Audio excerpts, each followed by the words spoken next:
Mohammed al-Bashir has been appointed Prime Minister of Syria's new transitional government on Tuesday. He has said it is time for people to quote-unquote enjoy stability and calm after the overthrow of President Bashar al-Assad. Now, the former head of the rebel administration in the northwest has been tasked with governing until March 2025 by the Islamist militant group Hayat Tahir al-Sham and its allies. Bashar has also chaired a meeting in Damascus on Tuesday. It was attended by the members of his new government and those of Assad's former cabinet to discuss the transfer of portfolios and institutions. The leader of Syria's HTS rebels, Abu Mohammed al-Julani, has issued a statement saying that the country isn't ready for another war and will not get into another one. Now, al-Julani added that people are exhausted from war. In fact, he's also insisted that Syria is moving towards development and reconstruction. Sohail Hamdi spent 32 years in a Syrian prison, and now, after an offensive by insurgents that toppled the government of Bashar al-Assad, he's finally returned to his home in Lebanon. On Sunday, freedom came to him and others unexpectedly. Prisoners who'd heard rumors about Syria's opposition forces and their sweeping campaign found that guards had abandoned their posts. Amid the power vacuum in Syria, India has evacuated 75 of its nationals from the conflict-torn country on Tuesday. The evacuation was conducted 2 days after the rebel forces ousted President Bashar al-Assad's authoritarian government. Ukraine's President Volodymyr Zelensky has urged allies to provide 10 to 12 more Patriot air defense systems. Zelensky said that the new air defense systems would fully protect Ukraine's skies.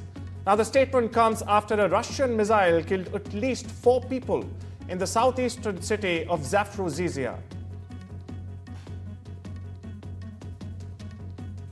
South Korean police have raided the office of President Yoon Suk-yeol over his role in declaring martial law last week. The move has plunged Asia's fourth biggest economy into crisis and caused alarm among its allies. Local news agencies are reporting that the search is a part of an attempt by law enforcement agencies to establish whether Yoon's actions, supported by other senior figures in his administration, amount to insurrection. The crime does not carry presidential immunity and could very well even result in a death penalty.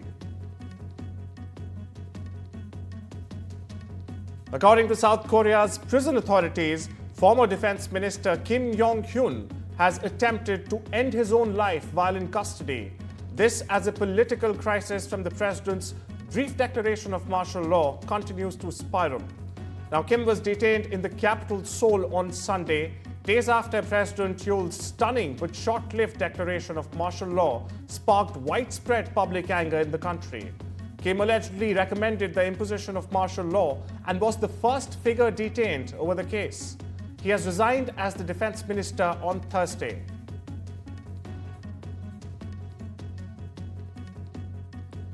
South Korea's 2 highest police officials have been detained to be investigated for their roles in enforcing President Yoon Suk-yeol's short-lived martial law decree last week.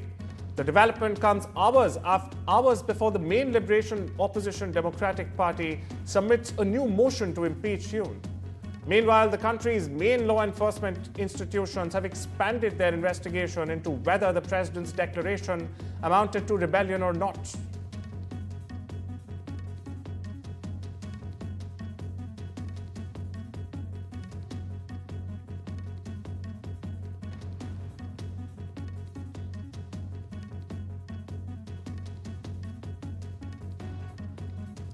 The martial law crisis in North Korea is spiraling.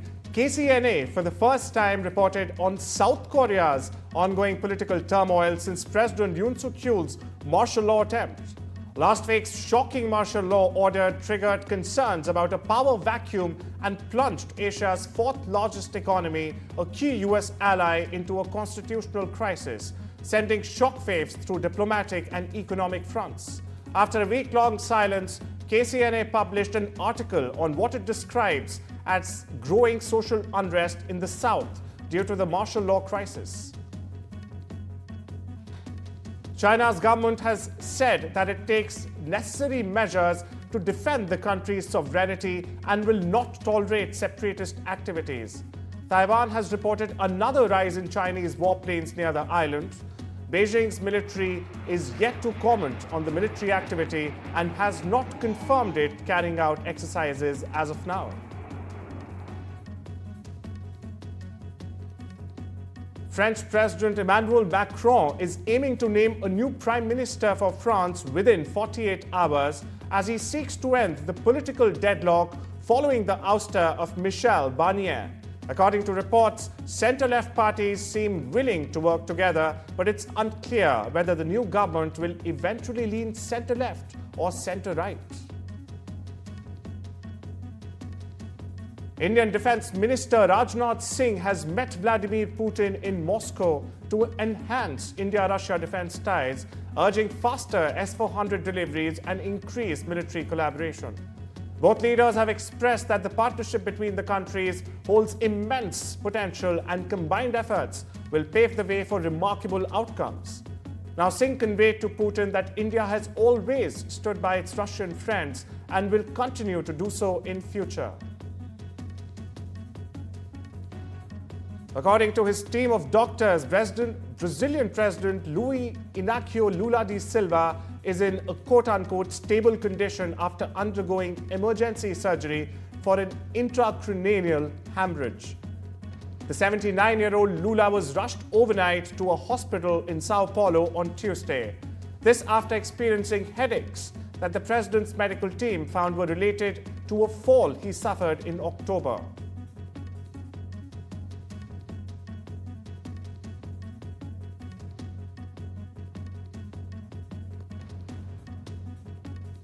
The 26-year-old accused of killing United Healthcare CEO Brian Thompson is being held without bail in Pennsylvania.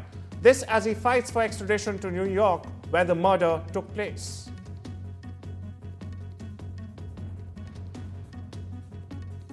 U.S. Marine veteran Daniel Penny, who put an agitated rider in a chokehold on a New York subway, has spoken publicly for the first time since being acquitted in the man's death. A Manhattan jury has cleared Daniel Perry of criminal negligent homicide in Jordan Neely's 2023 death.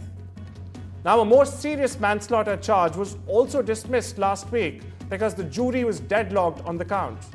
The case amplified many American fault lines, among them race, politics, crime, urban life, mental illness, and homelessness. He was just threatening to kill people. He was threatening to go to jail forever, go to jail for the rest of his life. And now where I'm on the ground with him, I'm on my back in a very vulnerable position. If I just would have let go, now he'd turn. Australian Prime Minister Anthony Albanese has reacted to the anti-Semitic attack that took place in Sydney in the early hours of Wednesday morning. Albanese has said that he unequivocally condemns these shameful acts that are aimed at the Jewish community. A car was torched and houses were graffitied with anti-Israel slogans in Sydney on Wednesday. It came on the heels of the federal police establishing a task force to investigate increasing incidents of anti-Semitic crime across Australia. I unequivocally condemn the shameful acts that are aimed at the Jewish community. We must all continue to stand together against anti-Semitism. One of the things that makes us the greatest nation on earth is that people of every faith and background have the right to feel safe and welcome. We must preserve that and defend it, and my government will. Argentine President Javier Milei has celebrated his government's achievements on the first anniversary of his presidency on Tuesday. In a speech broadcast nationally, Milei has claimed that the country is out of recession and has finally started to grow. The 54-year-old Milei is a libertarian economist. He assumed the Argentine presidency on the 10th of December last year with the promise of addressing two main concerns of citizens: fixing the country's damaged economy, which has the highest inflation rate in the world, and reducing insecurity. This year's Nobel Prize winners have spoken at an award ceremony in Sweden's Stockholm on Tuesday. This about their hopes and ambitions after winning the awards. A packed banquet hall saw guests listen to this year's winners while dining over a three-course meal. There was a focus on artificial intelligence in two of the acceptance speeches, with Professor Geoffrey Hinton, the Nobel Prize winner for physics this year, telling the audience how AI is already creating problems. Listen in. In the near future, AI may be used to create terrible new viruses and horrendous lethal weapons that decide by themselves who to kill or maim. All of these short-term risks require urgent and forceful attention from governments and international organizations. Tian Bao, Bao Di, and Bao Mai, three giant pandas born at a Belgium zoo, have embarked on the journey back to China on Tuesday. Now, the development marks an important milestone in the panda conservation program between the two countries. The trio will join the China Conservation and Research Center for the Giant Panda in the Sichuan province.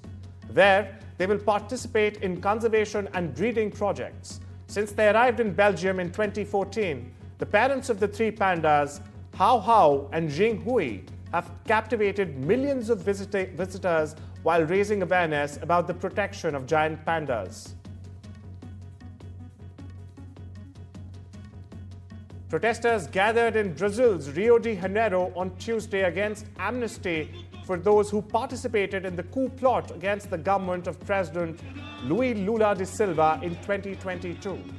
Former President Jair Bolsonaro's allies in Congress have been negotiating a bill to pardon individuals who stormed the Brazilian capital and rioted on the 8th of January 2022 in a failed attempt to keep the former president in power. Analysts have speculated that lawmakers want to extend the legislation to cover the former president himself.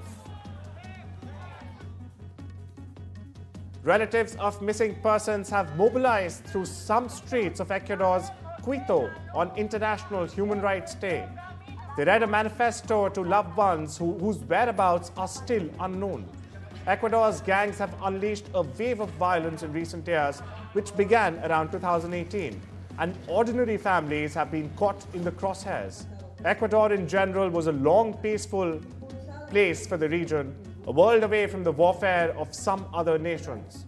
But drug trafficking, gang fights for control, and waves of violence rocked the country beginning in 2018.